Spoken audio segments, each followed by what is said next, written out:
Check podcasts. The Bread and Butter Collective is a collection of hospitality professionals working together to help strengthen our industry to build strong culture, community, and sustainability. I'm Calen McNeil. And I'm Sam Jones. And this is the Bread and Butter Podcast.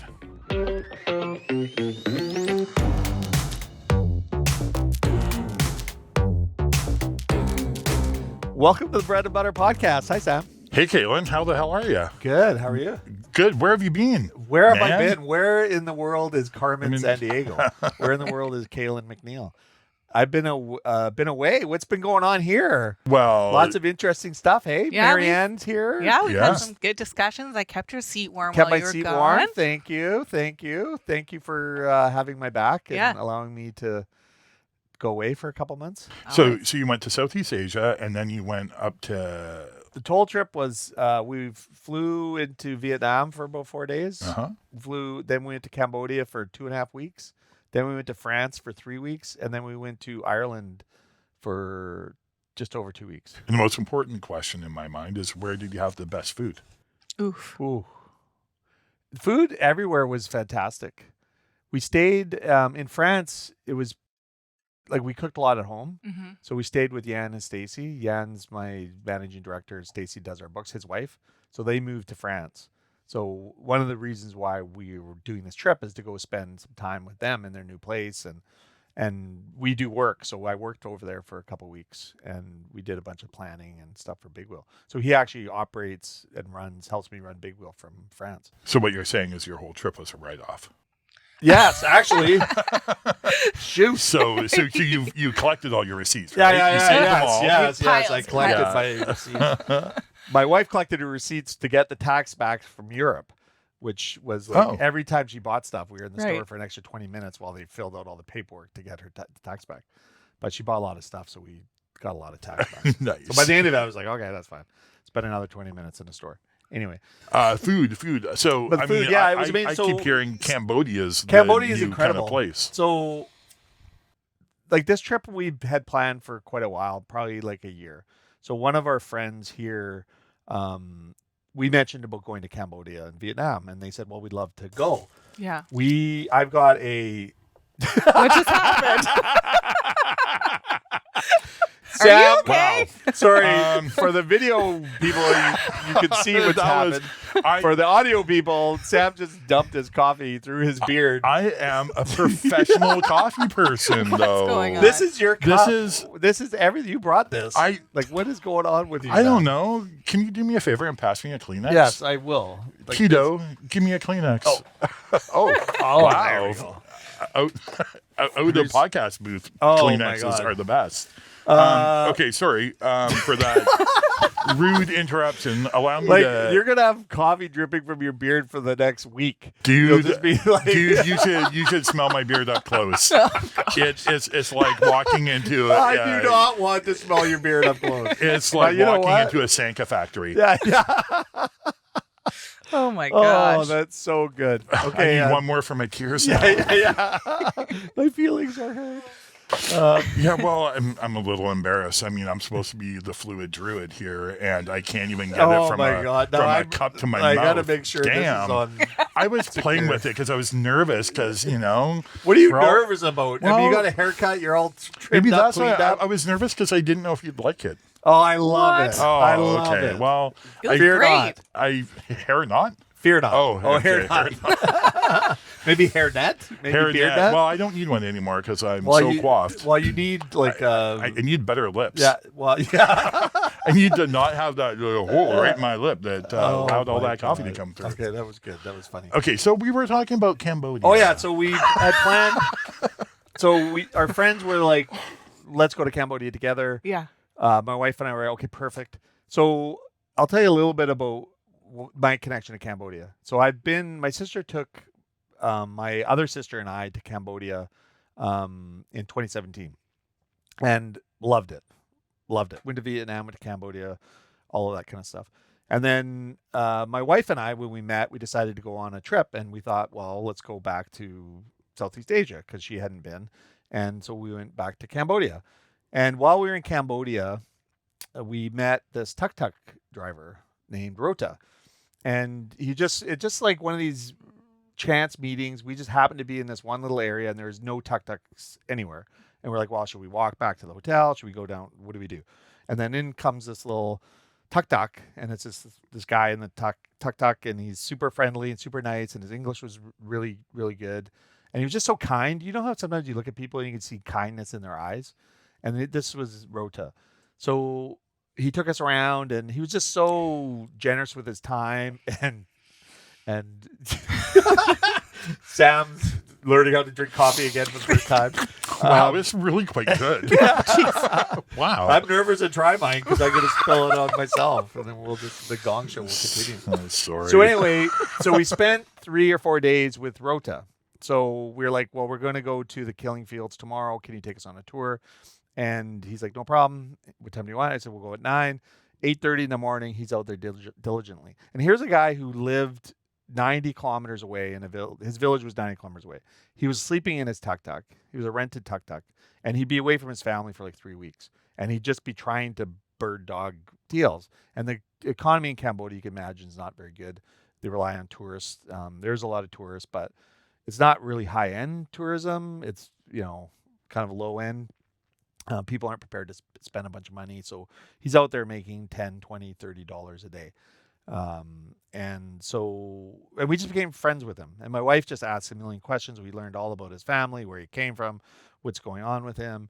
And he was just so genuine that Kara and I were talking about it, and he was talking about his daughter wanting to go to university, and nobody in their family have gone to university. So Kara and I talked about it, and we thought, well, why don't we give him money to put his daughter in university?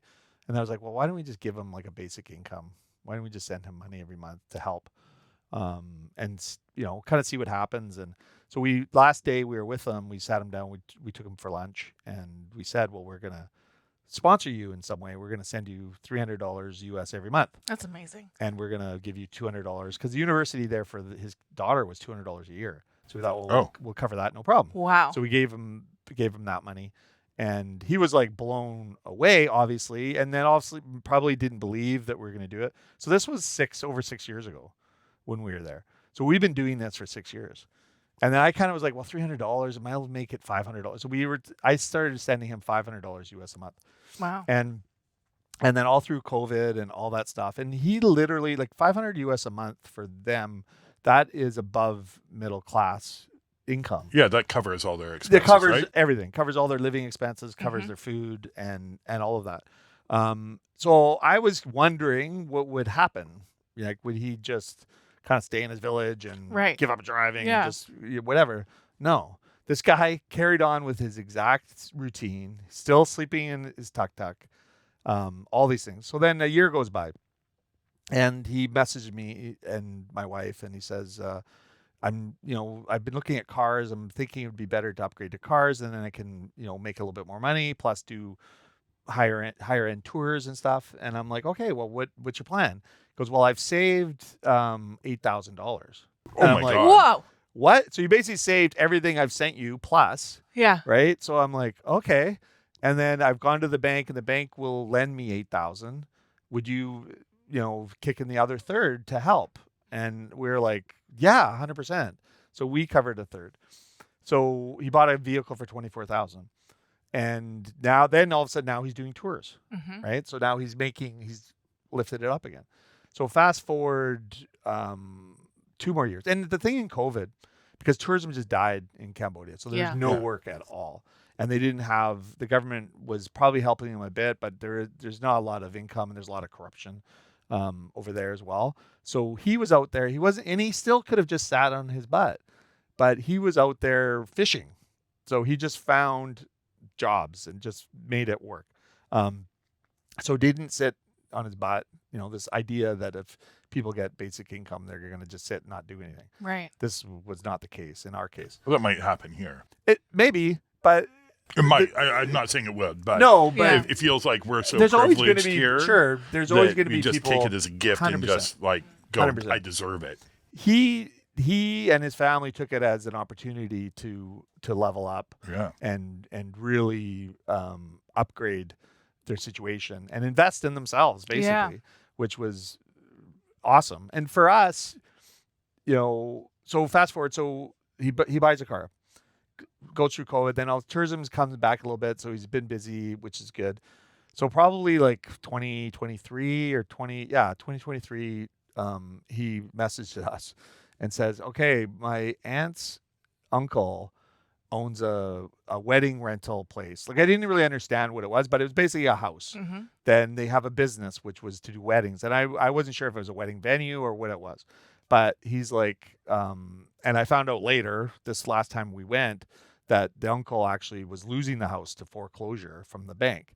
So they were buying it out of foreclosure, which I didn't know. So he basically said it's $50,000. So again, he said, okay, I've saved $15,000. The bank's willing to lend me $15,000. Will you do $15,000? Whatever. It was maybe $45,000 or something. And again, I was just like, yes, we'll do that for sure. So we did that. And then I hadn't seen it. Like I didn't know. And he's not like the car's broken down several times. He's had to rebuild engine. He isn't coming back and going, hey, can you help me pay? Can you help me? It's not like that. It's about, I've got an investment opportunity or proposal. Like, can you assist with it? Mm-hmm. And it was always like third his money, third the bank's money, a third our money. Smart.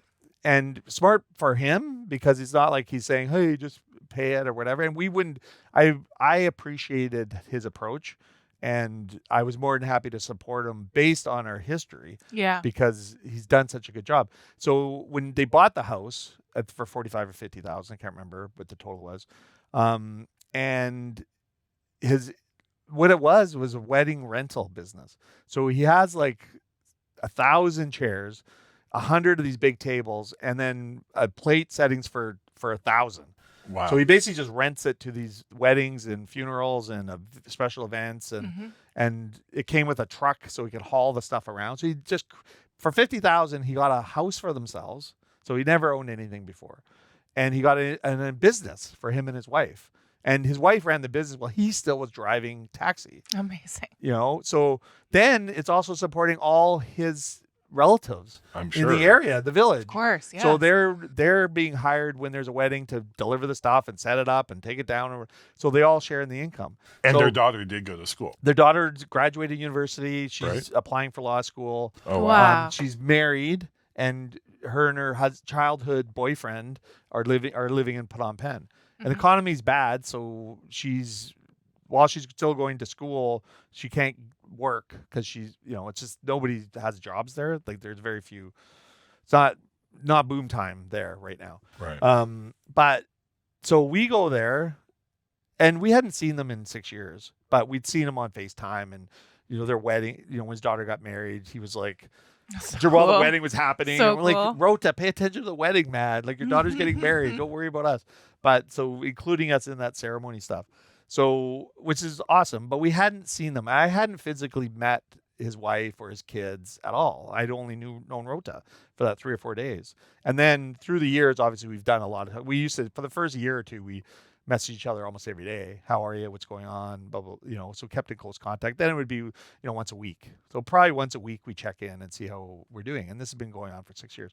So when we land in the airport, I'm thinking Rota's going to just pick us up and all that stuff. And his whole entire family was there. Wow. Oh, wow. And it was so cool. So Like cool. the waterworks started. I was just like, what a awesome It's like welcome. magical. Yeah, like yeah. incredible. Like, and so coming from where my headspace was leading up to that, and then that was just the start. So that was like, we'd been in Vietnam 4 days and had a good time, a good visit or whatever. But then you go to Cambodia and you're just welcomed by this nothing but love and appreciation. And it was just so amazing to see them and touch them and how are you? And their English isn't great, but Rota is a good translator. My Khmer really is bad. But so then we go for dinner with them, and we had a sort of a 2-week kind of thing planned. And my wife and I had intended, because we'd already been up to Angkor Wat. I've been a couple times. So Ian and Wendy that were with us, they were going to go to Angkor Wat, and then we were going to go to their village and stay with them in the village. And this is where we learned so much more, because we actually saw the house that they'd built. They'd done amazing renovation, and they had a bed and a, set up for us in a room. And it was just like, it was such an incredible 2 days, and we spent 2 days in their village. Yeah. And and then we met his wife's parents and sister that lived next door, and we're just seeing this economy happening, right? Mhm. So they'd just done a wedding about 5 days before, and they didn't even realize so all the wedding stuff, he figures, well, he's wanting to get out of the wedding rental business because it's a hard business. Really? for Well, they sure. gotta move 1,000 chairs every time they do a wedding, right? Yeah. So he's like, well, I'm thinking about doing something different. And I go, well, how much is this stuff worth? And he goes, well, I think it's worth around 20,000 US. Because he has 1,000 chairs Yeah. and 100 tables and all the stuff.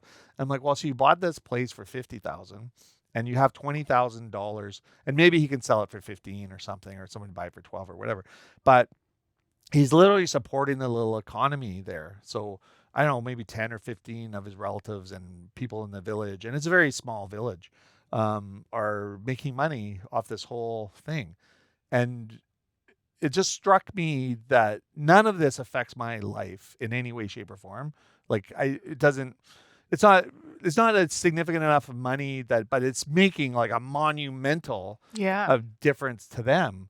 And to see them, it was just so heartwarming. Like, it just filled my bucket like endlessly. I bet. Well, and when you say it doesn't do anything for you, No, I would no. argue- I'm saying it doesn't impact me financially. The money Financially. doesn't affect our lives. Like, we still Fair live enough. as good as we've ever lived, Yeah. and we're fine and all that kind of stuff. What it does for me spiritually I and was gonna say, emotionally is yeah. like it's changed me. Yeah, you know? I didn't want to discount that. No, That's why I'm yeah. saying that don't forget what it No, does no, for 100%. you And I think, personally. yeah, right? that's kind of the bigger point Mhm. is the money is irrelevant. Yeah.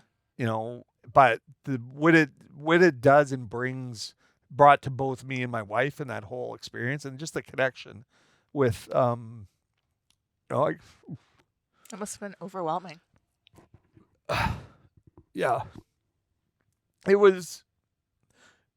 And in the moment you realize what's going on and you're just appreciating it, Mhm. and you're having these conversations, and I'm using Google Translate with his parents, and and they're so appreciative too, because they grew up in during the Khmer Rouge, Yeah. right? So they've seen things that The worst things. the worst things, and they've always remained in the village. So it's not like they were in Phnom Penh when everybody's getting rounded up and sent or whatever, but it was such like a connection to like a totally different, and they're not thinking about tariffs and LGBTQ and all this gaslighting stuff and taxes, and they're not thinking of any of that. Yeah. They're just, every day they just get up and smile, and they don't have any debt. They make a meager living, but they're leveling up now, so they're moving up in the socioeconomic situation there, with our help. But they're so appreciative, they're so kind, and they're helping their neighbors. Yeah. Like, they're not, oh, this is mine, they're helping their neighbors, they're helping their family, they're helping all They're these people. spreading the love. Yeah.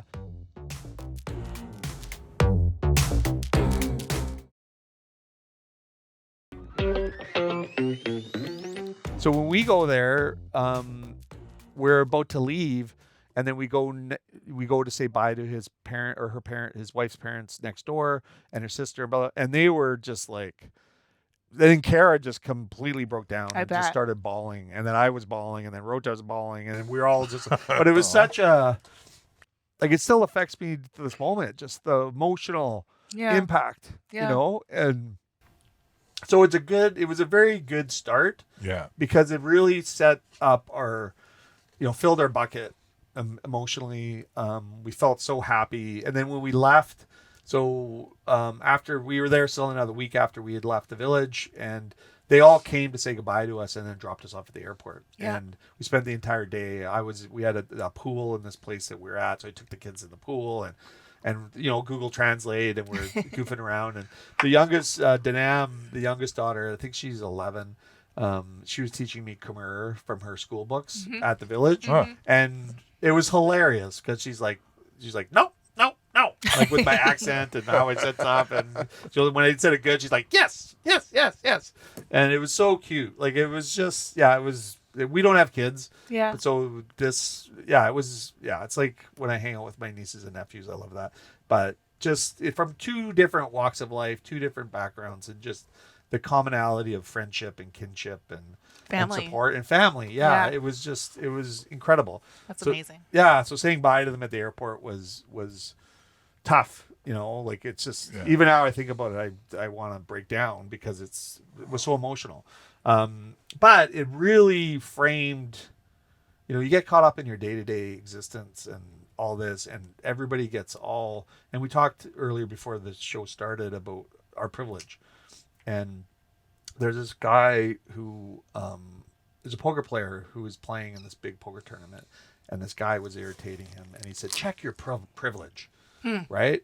And this is probably 5 or 6 years ago. So I keep thinking about that privilege and checking your privilege, and just recognizing that it's a privilege to be worried about what we're worried about and concerned about what we're concerned about when people out there in the world are, you know, just trying to survive Yeah. and eat and thrive. And it really brings it down to what's really important. And I think that was one of the biggest reminders for myself, because when you go to these countries, obviously, that's stark. You can see it, and if you care enough, you're going to recognize it and whatever. But recognizing their situation doesn't, if you don't reflect back on your situation and why you think the way you think, I think you're missing a big point. And for me, the point that has driven home for me is like, we got such a privilege to worry about, you know, climate change and all this stuff. Like they don't think about that. No. You know, they're still burning garbage to heat their homes in some spots, you know, and they're worried about just getting food on the table. That's it. And when it becomes down basic like that, there is no other worry. There is no, we've got conservatives, we've got liberals, we've got Democrats, we got Trump. It's all just noise. Yeah. Right? Yeah. And it's noise that comes after your basic needs, right? Yeah. When you have your basic needs met, maybe that's the position of privilege where you don't have all those extra things. Maybe we're not necessarily in a position of privilege when our minds are always taxed with all these artificial things that are attacking us and making us, I don't know, it feels like go crazy sometimes. Whereas, I don't know, I haven't been to Cambodia, but I've been to lots of other countries that are impoverished or impoverished, have their basic needs met and not much more. Yeah. And the happiness and joy that you see in those families and people are amazing. And it makes me feel like that's what I want. Yeah. And so, yeah, it makes me want to check my privilege here, but it makes me want to see what the definition of privilege is. Maybe they're the privileged ones. Yeah, Maybe, 100%. in so many ways, Yes, for yeah. sure. maybe they've got it right. Maybe we should just like think more basic. Our expectations are so high because we've been privileged and things have been given to us on the backs of the rest of the world. Well, that's Right? exactly it, because we don't have what we have without taking it from someone else. You know, Absolutely. like, And so privilege comes with a cost. It's not our cost, although it feels like a cost right now, but it comes at the cost of other people, and they seem to have it going on sometimes. They 100% do. You know, Well, I mean, obviously there's abject poverty, and there's people in our country and around the world who are totally suffer and don't need to. Yeah. We're not talking about that. Yeah. We're talking about your average person in the population, right? Who doesn't have to think about party politics. Yeah. Right. And, the privilege of having that be your worry. right. You know? Yeah. And because what else are you, and this is when society, like, and I feel like society as a whole, and I keep going back to this Fourth Turning book because it talks about the cycles, right? And we're in a cycle where we're now, instead of worrying about, you know, our families and having fun and, you know, being active and participating and growing and learning, we're worried about, this person or that person. What's that person doing? What's my neighbor doing? Or we can't even wave at each other anymore. Right. Yeah. On the Right. street. You know, Yeah. I go to down my neighborhood and I'm like waving and they're just like staring at me like, They're like this. and like, that's my neighbor. Right. Like, what are you worried about? Like, what are you afraid of? What are you like? again, just check your privilege, man. Yeah. Like, what are you thinking? Because none of that is important. Like, people are telling us what we need to be worried about rather than just forgetting that noise. And it's this thing right here, the social media, because the algorithms are the ones that are dictating so that the people that own those companies can make money. And it's only done by rage, right? So you get the rage baiting, the rage farming, the rage, and none of it is true. If you actually look at the data, none of the data supports it, like virtually. Crime is probably up versus 5 years ago, but in the last 50 years, it's the lowest it's ever been in the history. Climate deaths due to climate change is the lowest it's ever been in 100 years. Like, it was 10x 50 years ago. So I get it. We're worried about it, but we're turning ourselves into, we're turning ourselves into these frantic, stressed out bodies. And when you actually take away all of it, none of that affects your day-to-day life. If you never looked at your phone again, do you know how much peace you would have? Well, and serenity? You would never know what's going on. Yeah. And it wouldn't bother you. It wouldn't bother you. It wouldn't bother you. So to that point, you go to these communities and you go to these villages. They don't have internet, or they have limited internet. They don't have access to news. A lot of their information is controlled by the government as well, to be fair.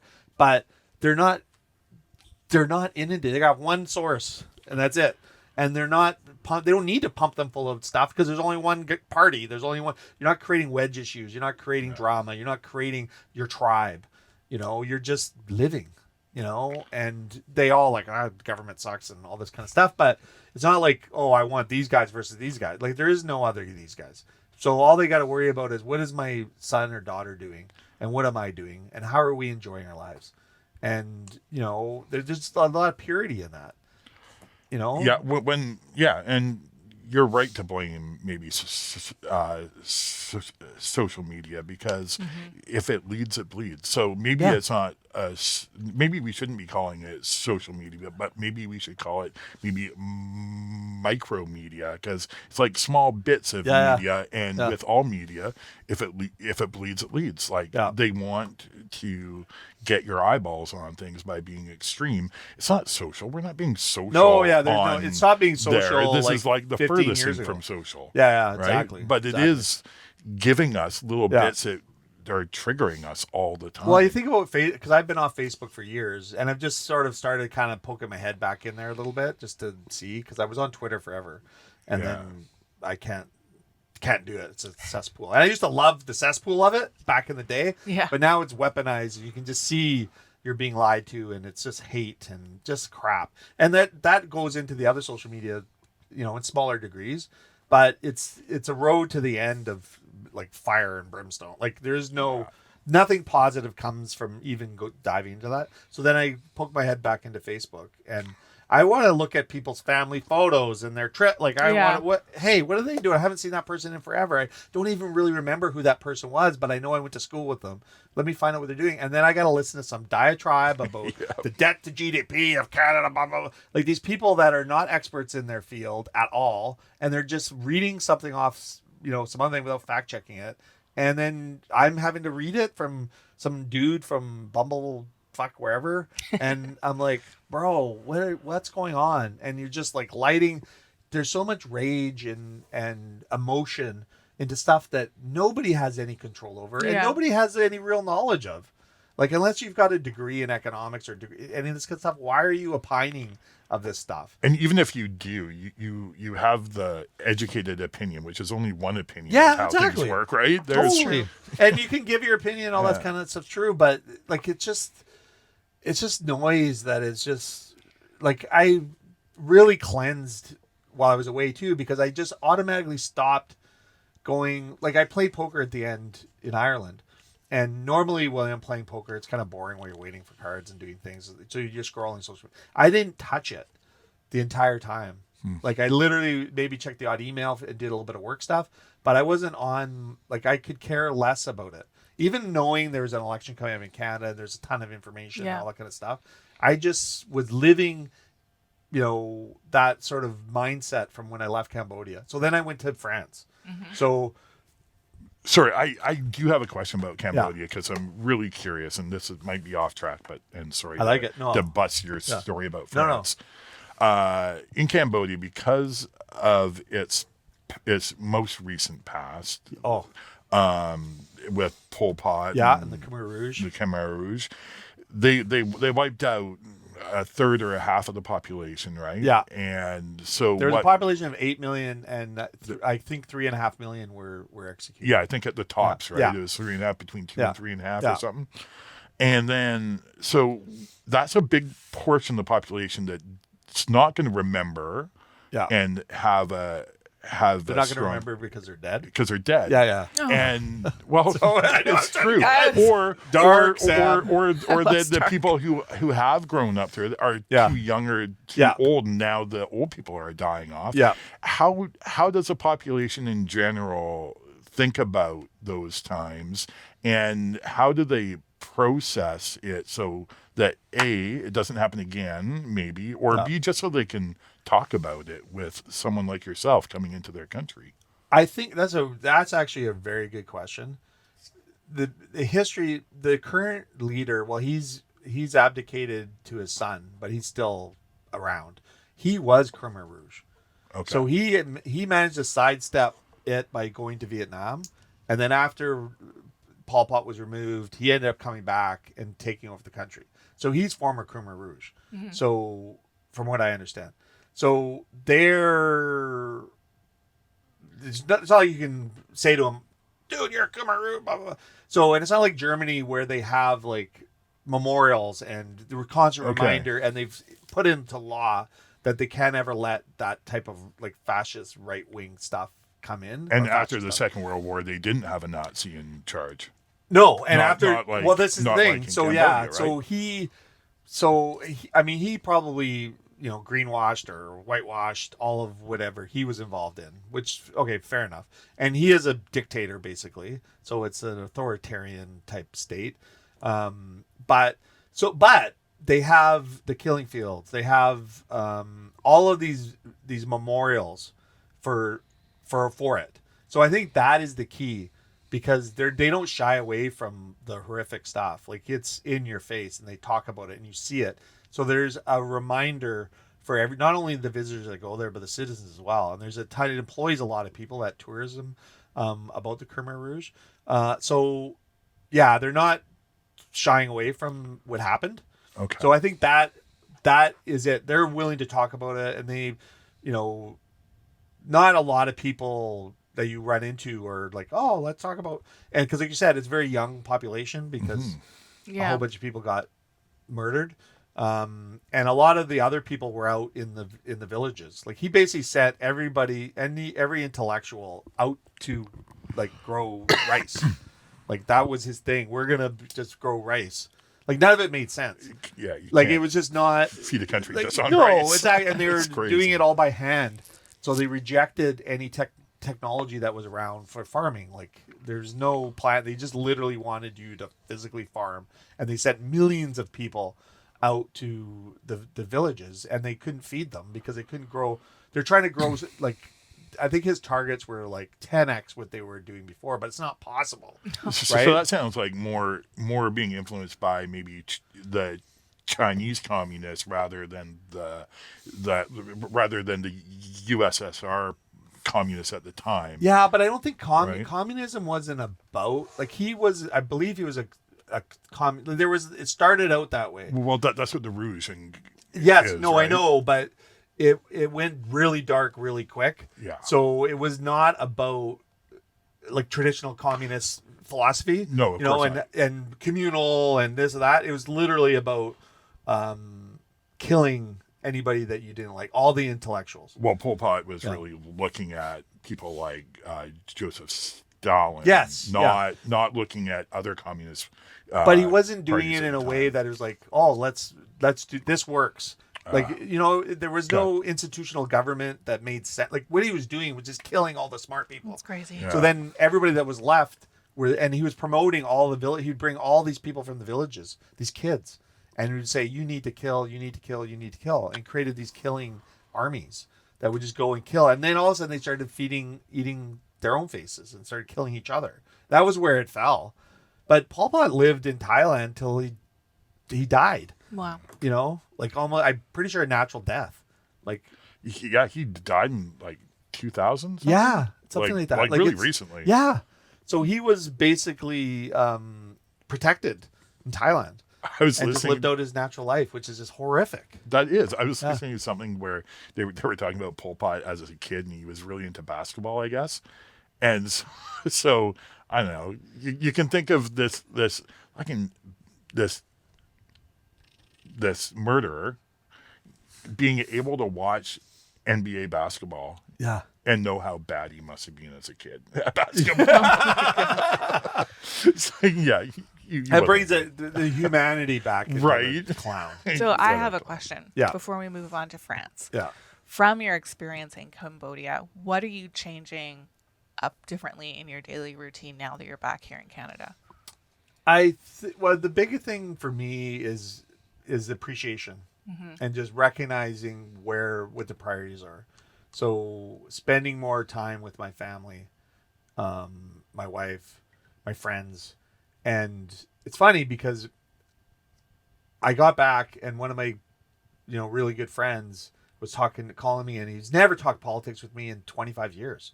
Like, he just wasn't really interested or whatever. And then all of a sudden he's like, I'm like, bro, none of it matters, man. None of it matters. So it just really reinforced and sent home to get out of the noise. Like, just remove yourself from the nonsense. Yeah. Like, obviously there's some practicalities of things that you need to deal with, you need to address, you need to be aware of certain things, but I'm not getting filled with angst about it or rage, and then off social media. Yeah. Because it's just like none of it matters when you put it in perspective of what I experienced in Cambodia.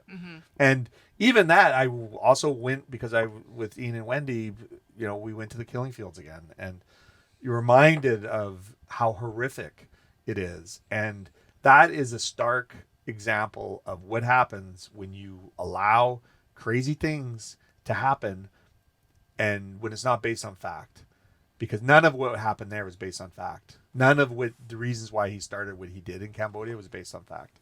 So I feel like we're living in a world like that right now, where people, there's a leader that's very near us that is doing things that would make no sense, no fact. So the idiots are running the country, basically down there, which is a huge factor for us. So I just want to remove myself from the nonsense of it. Like, I'm not going to get into these big arguments, big debates, and all that kind of stuff. I think I know a lot about what's happening economically, what will happen. But I also think that none of it, in the end of the day, if you let it get you riled up, then you're going to be affected by it. Right. But we can't change any of it. You know, and even in our own election that just happened, and I came to the conclusion that it doesn't really matter. Like, we are a very left-leaning society that the right would, if it got bad, it was never going to get like the United States. And there's a whole bunch of other reasons why the U.S. is the way it is, and which doesn't come to play here. We're also much more educated as a society, which helps. So we have critical thinking, and we're very kind people. So there's big stark differences that prevent us from totally falling down those rabbit holes. We all have people that have gone down the rabbit holes, so it's there. But I think the biggest thing is just realizing that is what fills my bucket. Yeah. The love. And I think about my nieces, and I think about my mother-in-law's in town, and instead of working away, and I'm like sitting having coffee with her. That's so and nice. just conversing. And we booked a trip back to France in September for our mothers, and we're like, well, let's go spend time. And I spent so much time in France with Jan's parents and his kids, went to rugby games, and just lived in a world that kind of gets it. Like, they have a healthcare system that is resilient and strong. I'm sure there's some issues, but they have an app on their phone where you can book a doctor's appointment 24 hours a day. Like, so amazing. And they have the education system where the kids go to school 8 hours a day. They're at school at 8:30, and they 8:30 to 4:30, and they get lunch. They get fed in school. Like, everybody gets fed in school. And I'm like, okay. So when you look at what we're doing as a society, where are we investing tax dollars? Because everybody's like, oh, we spend too much money in taxes. We don't spend too much money in taxes. We don't pay too much money in taxes. There's people that don't pay any money in taxes. That's the problem. And it's where the tax dollars are being spent It is, but even it is. And as part of it. But everyone needs to pay their fair share as well. everybody needs to pay their fair share so you have enough. But then where are you going to apply those taxes? And where you need to invest in is infrastructure, education, and health. Yeah. Right? And healthcare and healthy food. Like they have Europe is so far ahead of the game when it comes to food. Not only food security, but how they grow food, sell food, and retain the food that they do grow. Yeah. Because we're like, oh, this is dirty. I'm not gonna buy it. And then it gets wasted and rotten. Like we look at 40% of the food that we produce, we just gets turfed. Right, and it's like, what are we doing? And That's again the privilege. this is it. Yes. And this is what it goes Sure. back Yeah. to, the privilege. Like it's a blanket philosophy, a blanket term that applies to so many different things. When you have a strawberry in France, like you've never had a strawberry like that before.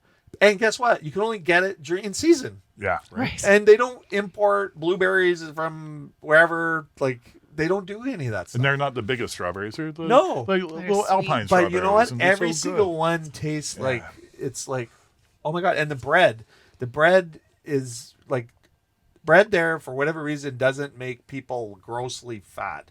Like I don't know what it is, like the flour, I don't know what the thing, but people eat bread like Yeah. it's candy. Yeah. And they're not obese. Like you're not walking down the street seeing 300-400 pound people around. Yeah, because they're not eating food that's They're eating real food, and they're eating real eating a food, higher yeah. fat diet, and Yeah. they're not like no fat. Like they don't have weight loss. Like you go into these stores, they do not have like these weight loss programs and Atkins diets and all that stuff. None of that exists. They have gyms, but the people are very active. They're biking, they're hiking, they're walking, they're all those things. They're playing sports. yeah.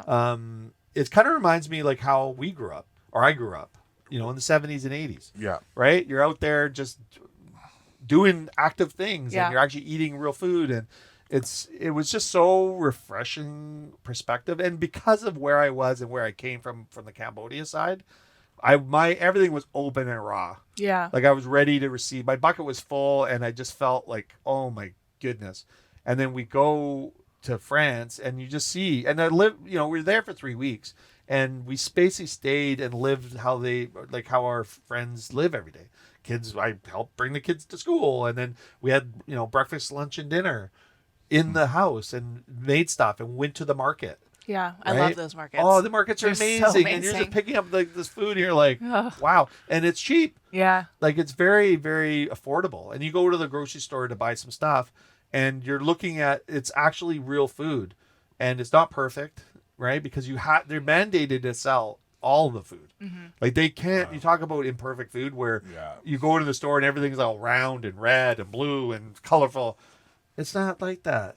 Like there's like dings, and all of it is there, Yeah. right? And you just think, wow, that is and they protest all the time, but they all know about it. France is constant protest. Yeah. Well, it Yeah. feels like the last few years for Oh, sure. 100%, like nonstop. they always do it. Like and it's seasonal. So if the farmers now, it's the garbage guys there, it's the government people over here, and you love it, but they're not doing it in a way. They're doing it to defend what they've got.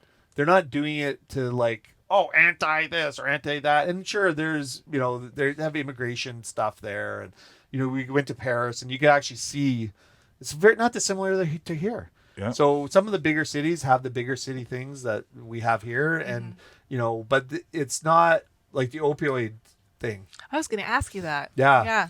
There's no, well, I mean, Cambodia, like you don't see don't any of see that. any of that. Like No. and it's not like there's like these squads that are removing the people.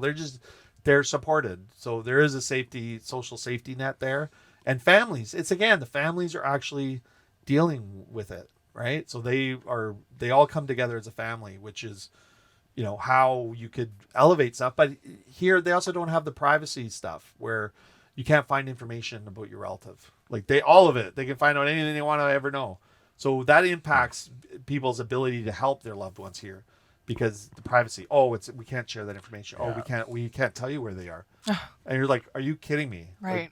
Like there's all these structural things that we do here that they don't do there that will lead people to the street, and there's a lot of in Paris there was a lot, but we went through southwest France. We were in Bayonne and Biarritz, and where else did we go? What is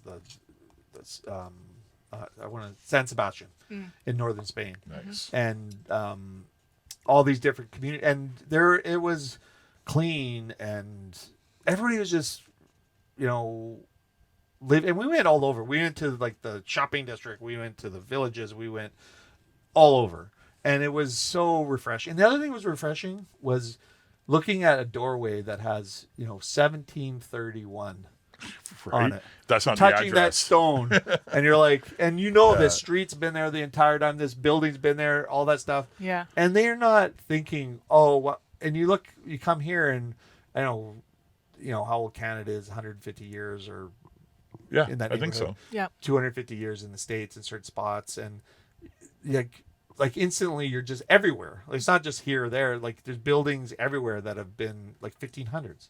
There's one that was a 1230. Wow. And it was like, but it calms you, because you realize that what we're worried about right now, 50 years from now, 20 years from now, no one's even gonna be thinking about it. There'll It's be a different blip. problems or different issues, Yeah. but you're not like, we just consume ourselves with this stuff. And it just gave me, to answer your question, just gave me, like, I've just been calm. It's amazing. And That's powerful. yeah, it's so powerful.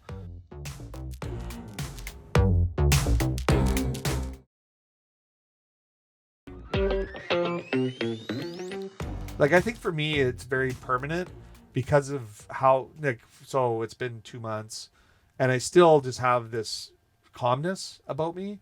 And even having a conversation where because we had different views with my friend, Bill, who was talking politics, he never talks about.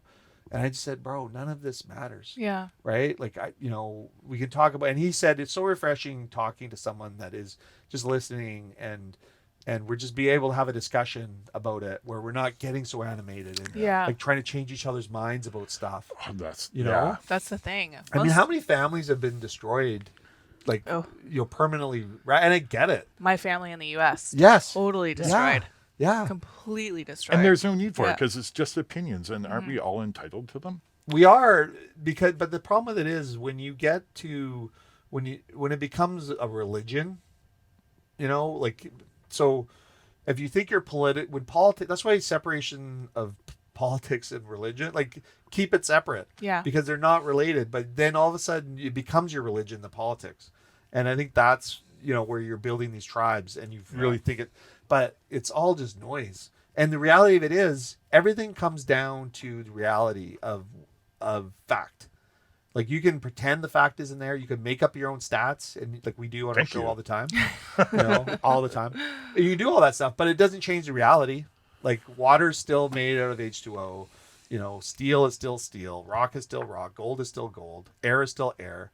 If you go and move out to the country and don't see anybody and just grow your own food for 70 years, you're going to be at peace. You may be bored, but you are not going to be worried about what's happening down over I here. bet you or wouldn't down be over bored. You'd be busy. there. Yeah, You'd be well, you'd busy be having living. to forage for your food, and Yeah. your priorities completely change. Yeah. So I think that to me was just a really good reminder. And then just skipping over all this BS, because I was wound up about this tariffs, and anybody who's ever talked to me, I've been against this Trump guy for 2 decades. This Trump guy. Long before he was anything other than he started his apprentice show. Right. Like, the guys, like, if you look at what they did when no one was looking, right? Prior to before he even did anything, and see how they behaved, because that's their character. Yeah. That's who they are. And it's really easy to go and do that stuff, and you don't need to worry about what anybody else says. You can just go back and do that. So, I don't want to worry about that kind of stuff anymore. Yeah. Because it's, if somebody asks me, I'll tell them, but there's just a certain peace in it.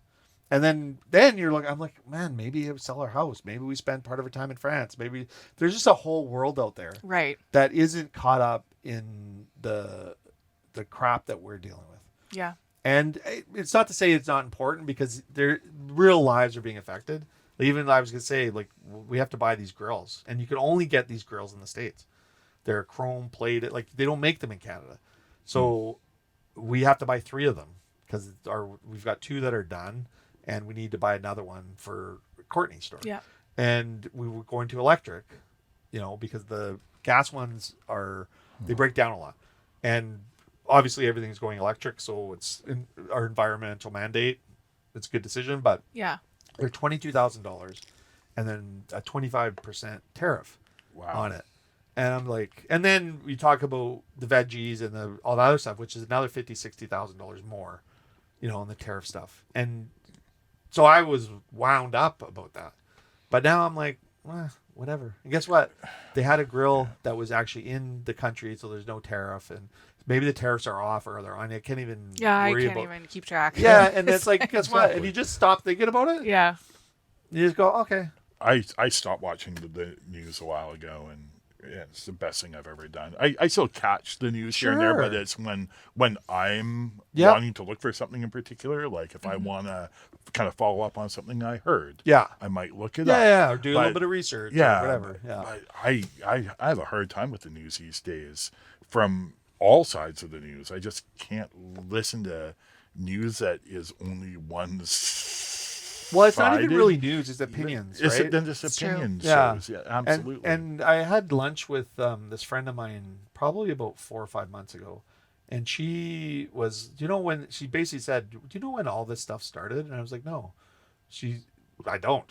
And she's like, "It started when there was a strike a writer strike for TV in Hollywood in early 2000s." Huh. That's when reality TV started. Right? Yeah. So I'm like, oh. And then all of a sudden Survivor and all these shows. And then now all of a sudden these people are elevated from nowhere. They're heroes. You got Joe Rogan from Fear Factor. You got Donald Trump from The Apprentice. Exactly. All of this stuff all stemmed from media. Interesting. And the writer strike. And then I was just like, oh, wow. So true. So what does that tell you? Tell you it's all just BS. Right? Yeah. Fact check your sources and then don't worry about it. Figure out what you got to do to make your living and be happy.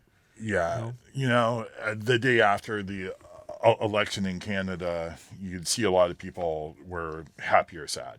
And there was a lot of just negative talk going both ways. Like, the freaking thing's over. Like, just slow down, stop talking to each other if you can't talk nice. And I came out of it like I'm usually more involved emotionally in the elections that happen, and I get pissed off if my party doesn't get in or not enough. And this time, no matter who got in, I was prepared just to be okay with it and just not worry about it. The sun came up. It was a beautiful day the next day, and I woke up smiley and happy, and I went through the day, I think, maybe happier than I had been. Yeah. And not that I loved the results of the election. I'm not saying I didn't like the results. I just didn't love them. But you did your part and voted, right? Oh, absolutely. Good. Yeah, that's the main thing. That's the main thing. Yeah, and then just let the chips fall where they may. I mean... Yeah. Well, and that's part of the perspective change, too. When I went to vote, I voted at 7:20. It literally took me like a minute. Yeah. And there was nobody there that early, but I didn't know that. I thought there maybe could be a line or whatever. But you just go in there, you see all these volunteers. They're there not getting paid. And they're happy, they're smiling, they're welcome, and they're very helpful. And you just walk in there, and I just was like, thank you for volunteering. Like, thank you for doing this. And no matter what happens, the fact that we get to go in and vote and have our voice heard, and it is... those votes don't just go out the back door and then get burnt or where, like, they actually get counted. Yeah. And then everybody gets their say. And how beautiful is that? Where you're not having to get into these landmines of, oh, this is that, or this is that, or this is fake, or it's fraud, or it's just like, come on, man. It's democracy. And living in a country with our political system, as frustrating as it is sometimes, when you've got 4 or 5, 6, 7, 8 parties, whatever, you know what? We have a minority government. We've got there's stronger opposition with the conservatives, if you like conservatives, right? Yeah. They've gained 25 seats. You've got less NDP, which probably affects a lot of people in BC because we've been predominantly, NDP. Yeah. But you got to balance. And guess what? If somebody doesn't like doing something, there's enough people that could go, okay, we're going to vote against this government, right? Like, how good is that? It's rather than having a dictatorship or having total control, right? I think that could have been a better result to me, and I personally like a guy who's got he's a once in a generation economist, talent. Yeah. And I do, regardless of regardless of what it is, he's a competent, he's not going to fuck that up. Yeah. You know what I mean? He's not going to screw up economics. So in a battle of terror, I'm not saying it depends on what your perspective. Sam, I can see. I just see him just printing more money as his MO. But it was where he invested, I guess, is key, and I Yeah. think that's the perspective. So the other point I wanted to make about the taxation and the dollars, and I think we got a bit sidetracked, was that the economic output, governments are in place to make investments that the private sector can't make because it doesn't make economic sense. So Peter Buttigieg was it was on this podcast. It was a right-leaning podcast, these guys, and he just spoke about it really well. And he said, we wouldn't have an internet today if the universities weren't funded to build it, and government did invest in building it, because it was billions of dollars with no idea of what the economic return, that is $1 trillion investment. So if you remove all those dollars from research, so when we talk about cutting government spending, that's the kind of stuff you're talking about. Actual government employee spending hasn't grown in 25, 30 years. That part isn't happening. Where in Canada? In Canada. And same with the United States. It's basically flat because people understand that they don't want a whole bunch of, and it's not to say the bureaucracy works smoothly. I'm not saying that. But when you invest in what we're not investing in is what is cracking our society. We're not investing in healthcare. We're not investing in education. We have a public school system where kids go to school half the time is what they go to school in Europe. That's investment. Yeah. So if you want a good outcome 20 years from now, you got to do that today. And same with healthcare, same with food and security and all that stuff. We're also worried about cutting and this and that, and we're not taxing people. We're not taxing the right people. Right. Exactly. Right. So lower the taxes of the low to middle class, just completely. Tax the rich. Anybody who's making over 253, 500K, they need to pay way more in taxes. And if you're making $1 billion, there needs to be a wealth tax so that you can actually. And guess what's going to happen is your economy is going to just fucking balloon. It's going to go fast because now you've got educated, healthy people working, productive, happy. Yeah. Right? It's not rocket science. It's not rocket science, No. but why aren't we doing it? Because it's priorities and it's corruption. Greed.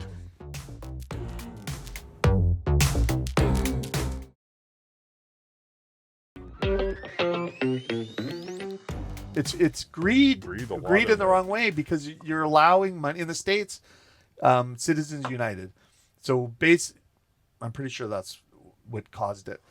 They basically said a corporation is a citizen. Yes. So corporations could donate unlimited amount of money, and people can donate into a PAC.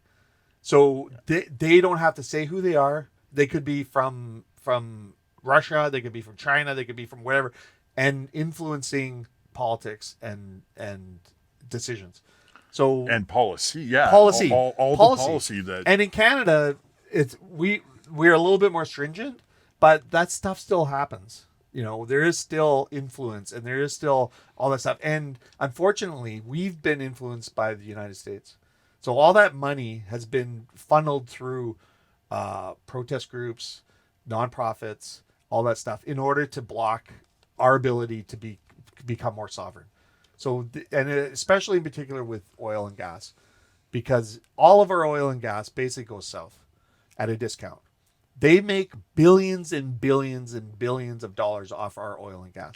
LNG, all the LNG that they ship out of their plants in Houston that go around the world, That's all from here. it's all right? from here. That's insane. We sell it to them at a 15% discount, and they freaking they process it and mark it up, and they make billions and billions of dollars off us. Well, then they can charge whatever they want for Yeah. it. We're the wholesaler, they're the retailer. Yeah. Exactly. And if we just kept most of it or kept what we needed, we wouldn't have to buy it back. No, and if we found different markets. So Yes. ideally, and this is where you come into the climate thing, and we need to, and sure, you can get into all those arguments all you want, but the world isn't going to be getting off base load power anytime soon. No. We need to invest in it, but we need to have money to do it.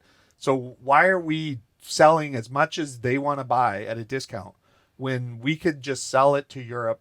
And we have in Kitimat LNG, there's a indigenous owned, majority owned Cedar LNG that both parties in this last election were supporting to get that out. Both parties have talked about expanding the pipelines, but not through Quebec, but up to the Bay of Fundy, and getting natural gas and petroleum resources to Europe. And we could actually lead the change there, because now all of a sudden you're stop buying Russian oil, stop buying Saudi oil. These guys have zero environmental protections at all. And I know this because my brother went to Iran, and during one of the collapses here, he's in the oil business, and they were looking to do some. We had a bunch of equipment, and we're like, maybe there's no business here. Maybe we can do some business in Iran. And they literally open a well. So it's just bubbling out of the sand. Oh my gosh. They light it on fire. We talk about our fracking, or not our fracking, but our flares, and how we're burning natural gas. Sometimes you have to, and it's very strictly, in Canada, it's super strict. Like, you have to get a license to flare, all this kind of stuff.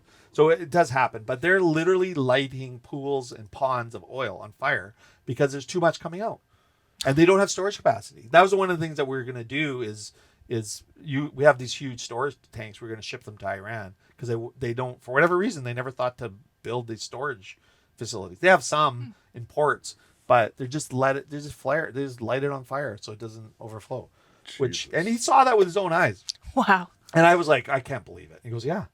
So anyway, you're talking about a global problem. That's some price controlling too. Yes, right? 100%. Yeah. Because exactly. Yeah. That's it. Yeah, And it's just endless for them. Or they think I don't know what their capacity is, but it seems to be endless when they're just lighting it on fire. Yeah. So why do we not, you look at Norway, who's got like a $1 trillion fund that they're investing that in green technology. They're doing it, like, you need to pay for it some way. Like, I'm not saying just oil it, whatever, but we need to be strategic in what we're doing, especially when we're right now sending it down south. Yeah. Well, we need to go east to west. This is a Yeah. thing that I'm looking forward to most in this new parliament, is if we can actually get some movement going east and west and break down 100%. those interprovincial trade barriers, which and has always been held up. Yeah. And there's no reason to hold that up. Yeah. And maybe now we'll get that. Well, now we've that's got a topic of conversation. I think it's again. Irvin Oil in Nova Scotia, or they're a big oil Canadian, but they bring their oil from Venezuela. They buy Saudi, they buy Russia, because they can't get oil from Canada. So it's cheaper for them to bring it from. Well, they have to, because it's their only source, they import it also from the States that may come down through. It may be Canadian oil. Maybe anyway. Canadian, but around the back way. So we're selling it to the U.S. U.S. is marking it up, and they're buying it back. And having refineries and all that stuff, and because even saying it, you're afraid you're going to be just dogpiled about it. And again, this is what I talk about, the baseline facts of it. Like, if there was a replacement now, we would have it, but we don't. So we'd already how do we be get doing there? We get there by investing. And one of the things that frustrates me about the Conservatives is they could actually make a very good argument, supported by our oil and gas, to help the climate issue in general. Like, one, being energy independent lowers our emissions, because we import a ton of oil from Venezuela and Saudi oil and stuff. Well, I just talked about Irvin oil on the East Coast that brings it in. So why we need to be energy independent. We need to be actually selling natural gas to people that need it, because that is a bridge fuel. And it's not perfect. It's not even close to being perfect. But it'll get us to the point where we can do, and, having a cross Canada, energy corridor, right? Where you're doing, you're maybe doing some wind, you're doing some solar, you got a pipeline for the gas and the oil to get across. And you're actually investing in infrastructure, right? And I often thought, and again, I'm probably going to get in trouble by saying this. Hopefully no one's listening. When they bought Trans-Canada Pipeline, and I was like, okay, is this a part of a bigger strategy? Like, nationalize the pipelines, right? And sell capacity to the oil companies. Yeah. And get it to Tidewater so that you can actually export it at world markets, global markets, and get people off Russian oil, Venezuelan oil, Saudi oil, all this corrupt crap that is ran by dictatorships and authoritarian states. Like, come on. It seemed like it's common sense to me. But is that not why they bought it then? Is that what you're saying? No, I'm saying they went part way. Yeah. So they did it, and they overpaid for it. Even the private sector was prepared to do it, but they were so frustrated by the process that Their they own said process. their own. Well, It's the government. It was the process. government's process. So Yeah. the government ended up buying it off of the private sector, right, in order to complete it, because they frustrated Yeah. it so much that they ended up having to buy it. So at the minute I'm like, oh my God, is this a shift? Like, are they going to actually, nationalize pipelines and kind of start this going? And they didn't. So, but, the LNG did go through, which in Kitimat LNG is good. Like, and it makes a difference to unity in the country too, because you've got, like, I've spent a bunch of time in Grand Prairie. My brother is in that. He owns an oil service business, and he does well testing. So he's at the well, and he does natural gas and all that stuff. And their sentiment, they all voted when Trudeau came in. I was up there actually during the election. I voted, from Alberta, and everybody there voted for Trudeau because they were tired of Harper and the Conservatives or whatever. And then that's why they're so mad, is because they feel betrayed. Yeah. And they feel, upset with themselves for having supported that. And now they're, you got to chuck them a bone. Like, Trudeau should have just met with those truckers when he went to Ottawa and had a conversation with them. Like, the leader, and this is the one thing that I liked about Carney when he won, he's like, I'm the prime minister for everybody, whether you voted for me or not. And that could be just lip service or whatever, but he said it, right? So now if he backs it up with actual, let me hear what you're doing, let me explain why I'm going to do what I'm doing, and then we can go from there. And even him saying, we do need pipelines. Like, it's a fact. We need to diversify our trade, because this is a bigger issue. Because if we get swallowed up by the United States, which is their intent, then we're beyond. We've just lost we've lost everything. So we need to protect ourselves from that. And, it's unity over anything. Well, and okay, so I'm going to disagree with I some love of that. And I'm only going to disagree on a minor issue, because I know that in Mark Carney's acceptance speech, he was saying one way he's going to be the prime minister for everyone. Yeah. And then he went and just mocked and criticized the Conservatives, which on that night was maybe not the right thing to do if you're talking about unifying. Mocking the fact that Polivier lost his seat. Yeah. And that's just totally uncalled for. I guess. If you're trying to it's kind of build funny, but unity with 48% of the popular vote, you need to do better than that. And I don't think you need to. Yeah, that's true. That's I mean, did you hear Pierre? I'm not a Pierre supporter necessarily, but did you hear his speech at the end of the night? It was so unifying sounding. Yeah, well, his which speech is great. was the most professional speech he made in the whole campaign. Was the speech where he lost, which was too bad. But the point I was going to make was the whole natural gassing and keeping our resources in Canada. That's been going on for decades and decades. I remember talking about tertiary industries in the 80s, and why are we sending our raw, uncut trees. Oh, 100%. I did a down thing in to the college about States. value added. Yeah, Yeah, it's like, I remember that. like yeah. because the whole tertiary industry, Yeah.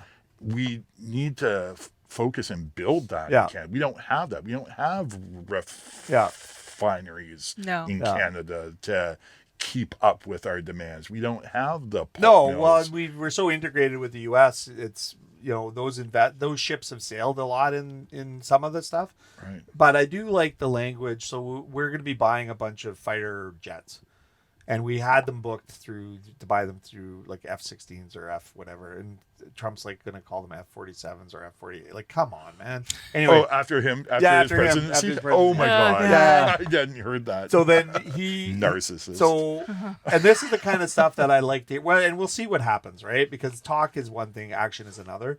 But he sells. Canada apparently sold like $3.5 billion worth of bonds, U.S. Treasuries.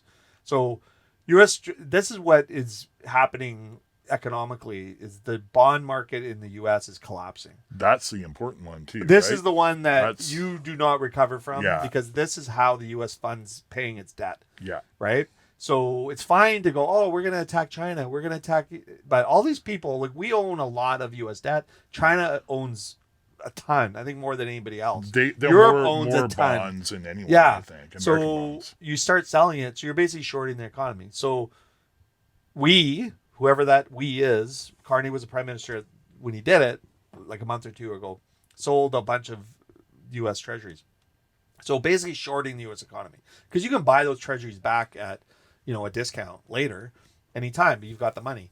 So then you take that money and you go to Europe. You fly to Europe, and then you go and talk to the European, manufacturer of jets, and they're like, okay, we're going to cancel this order down south. We're going to get you to do it, but you need to build those jets in Canada with Canadian steel and Canadian workers.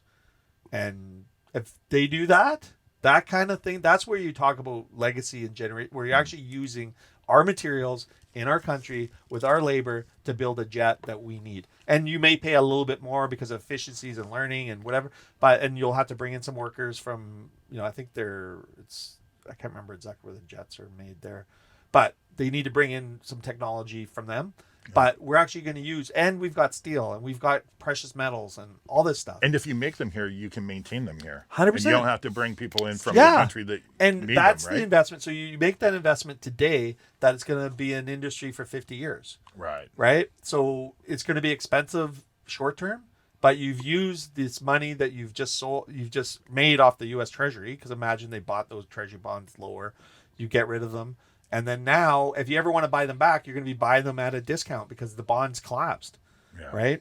So if the U.S. goes really bad, which I'm expecting it to, then you're going to get them at, a fraction of what you sold them for, which is like, I think that's smart. You buy low, sell high. Yeah, buy low, sell high, and then use that money and use the money to invest in infrastructure. And that, like, even building houses, and both sides were build a house. Like, there's huge gaps in, they need trades, there's labor gaps. And this is the other thing with immigration. People are always like, oh, there's so much immigration. Sure, maybe there is. But guess what? I don't know about you guys. 30%, 40% of our staff are new Canadians. We do not have the pool of people that work in the service sector that are want to work or can work or are available to work or even any of that. So that's filled the gap. We're in a demographic crisis, right? So people think an immigration crisis, but it's not. They're here for a reason, because we don't have the pool of people to work. They definitely fill in a lot of gaps. A lot of gaps, and that'll change over not time. prepared to do. Then there's little pockets of as the baby boomers exit. And all those little pools exits stage left. Exits stage left. Next way saying they're all move dying. on to the next world. He didn't go as dark as you did Yeah, earlier. exactly. He was trying to keep okay. it light. I'm trying to keep it light. You're light, I'm dark, and you're gray. Just in between. Keeping it real. But it's interesting times, anyways. Yeah. I've been just soaking it all in, just listening to both of you. It's been educational for me too. Just hear the different perspectives.